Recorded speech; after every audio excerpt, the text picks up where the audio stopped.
Hi guys. Okay, so you know how I told you in my other video that I was making a book? Okay, well, I decided that, well, since I finished it, that I could read you a bit about it.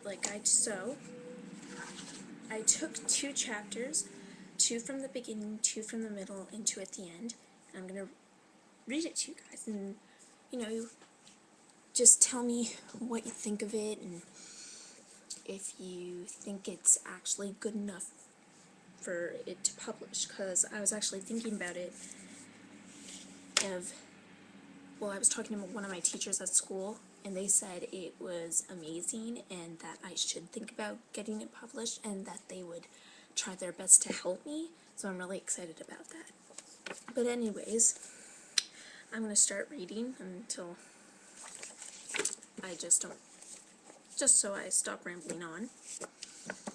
Okay, so enjoy! Alright, Chapter 1, The Meeting. Okay, so my name is Alexandra McDonald, and I have a secret. I'm the kind of girl who wants to make a difference in the world. My dad passed away from cancer when I was only 8 years old.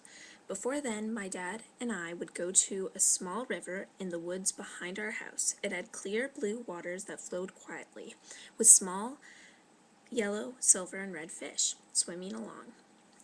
It was just our place, a secret place of our own. There was a bench under a big willow tree that we used to sit on and talk about pretty much anything. I learned a lot from him. I've been struggling a lot ever since he died. My dad and I were really close. He showed me that I could do anything I set my mind on. But that's not the secret. It all started last Friday. I was having lunch with a few friends of mine, Lori, Lucas, Matt, and Sam. We were sitting at our usual table. Every so-called clique has a table of their own. For example, the cheerleaders, geeks, jocks, etc. They all have their own tables where they hang out together. Lori opened the conversation by saying, "Okay, for prom, I'm thinking we should go for a Hawaii theme. Lori is organizing the prom this year, and I think she is taking it a bit over the top." That sounds lame. Why not have a Christmas theme? Or everybody could wear swimsuits and weird masks that cover our faces so we can't tell who is who. Lucas added, "Lucas isn't exactly think material." See, Lucas, that's why nobody asks you for ideas, because they suck. Lori snapped at him. It's always the same with them. They just seem to find something to fight about all the time. But they are still really good friends. Why don't we just have a normal prom, so then everyone will like it, I said, as I was still reading my book To Kill a Mockingbird. Well, I guess that could work too, but what's the fun in that, replied Lori. Just then the bell rang, and it was off to our other last classes of the day. That's when Lori asked me, "Hey Alex, we are going out tomorrow to Filthy McNasty's. Want to come?" Filthy McNasty's is one of the most popular dance clubs downtown, and I've been dying to check it out for a while now, but I just wasn't up for it. "I don't know," I stammered. "No, you are coming. You haven't had any fun in, forever. Please, for me?" Lori pleaded. "I really hate it when she does the puppy dog face. Gets me every time." "God, fine," I said with a laugh. "Good, I'll text you," she yelled over her shoulder as she ran off to her class. Later that night, I decided to take a midnight stroll to the cemetery to talk to my dad. I had been feeling lonely lately. I know it may seem ridiculous to some people, but I still really miss my dad, and talking to him just makes me feel better. "Don't be out too long," my mom called after me. "I won't, Mom, I promised." I flew out the front door of my house, my long blonde hair blowing in the cool night breeze. I zipped up my favorite black leather jacket and started to walk. Okay. I soon came across the old cemetery. It gets really creepy at night, with the wind blowing hard and the trees' leaves rustling. I walked up to the entrance and opened the creaky gate and shut it behind me. I walked down the rocky path and soon after stopped at my dad's gravestone. Jason McDonald, beloved husband and father, 1961 to 1997. "Hi, Dad," I said as I patted the old stone. "I wish you were here. I miss you." I sat down on the soft grass and closed my eyes, which I thought was only for a second.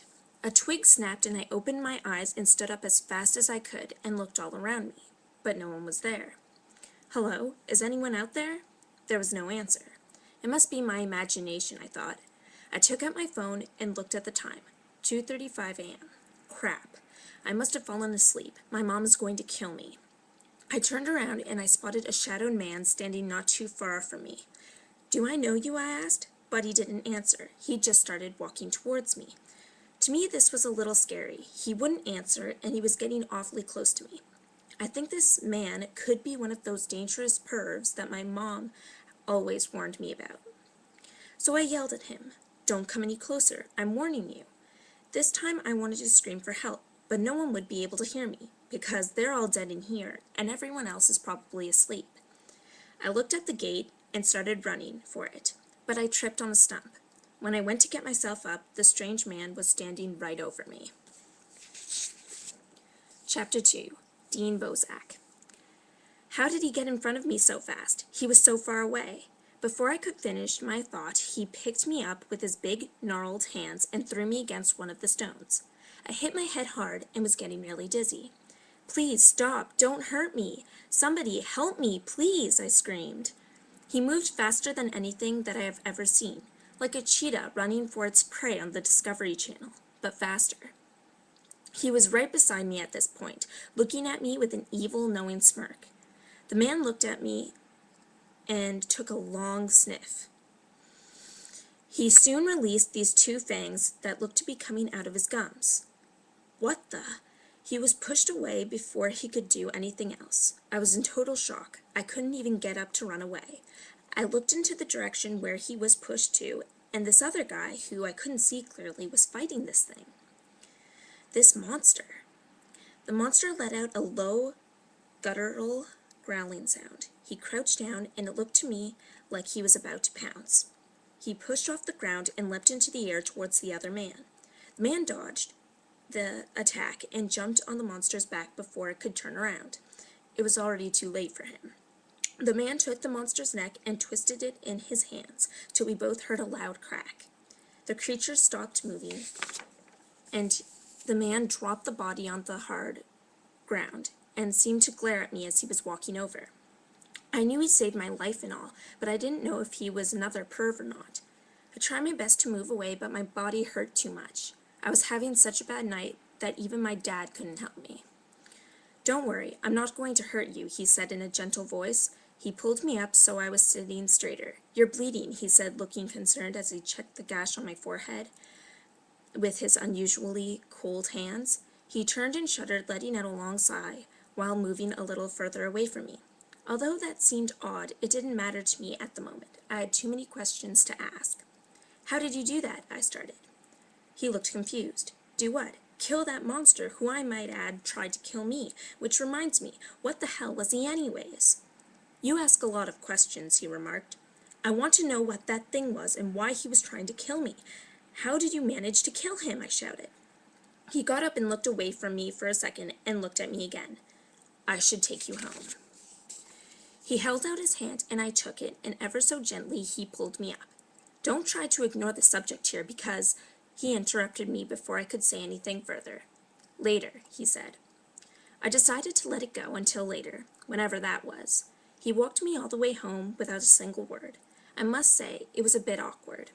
He led me up to my front door and leaned into me. "Are you sure you're okay?" he asked. I paused. "Oh yeah, I'm fine," I lied. "All right, well, good night then, and try to stay out of trouble." He laughed as he was walking away. "Wait," I called after him. He turned back around swiftly.